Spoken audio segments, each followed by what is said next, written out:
അതെ, ഞങ്ങള് ചായക്കടയിൽ ചായ കുടിക്കാൻ കയറിയതാ.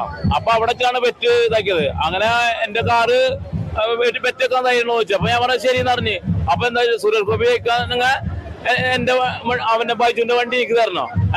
മുരളീധരൻ ജയിക്കാന്നുണ്ടെങ്കിൽ എന്റെ വണ്ടി ബൈജുവിന് കൊടുക്കണോ? അങ്ങനെ ബെറ്റ്. അങ്ങനെ ഞങ്ങൾ നാഗേഷ് അമ്പലത്തിന്റെ അവിടെ ചാപ്പറമ്പ് ചാവക്കാട് ഞങ്ങളായത് അവിടെ അമ്പലത്തിന്റെ ഫ്രണ്ട് വെച്ചിട്ടാണ് ഉറപ്പായത്. അങ്ങനെ അവിടെ വെച്ചിട്ടാണ്.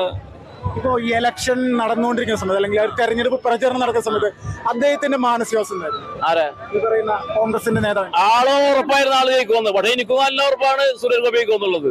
ആര് ജയിക്കുമെന്നായിരുന്നു ആൾക്ക് ഉറപ്പ്? ആള് മുരളീധരൻ ജയിക്കുമെന്ന് ഉറപ്പായിരുന്ന ആൾക്ക്.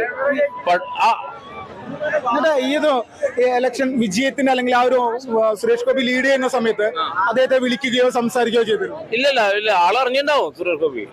അല്ല, ഈ പറയുന്ന വ്യക്തിയെ കോൺഗ്രസിന്റെ നേതാവിനെ വിളിക്കുകയോ ഇന്നലെ വിളിച്ചിട്ടുണ്ടായിരുന്നു, ഇന്നും വിളിച്ചിട്ടുണ്ടായിരുന്നു. എപ്പോഴാണ്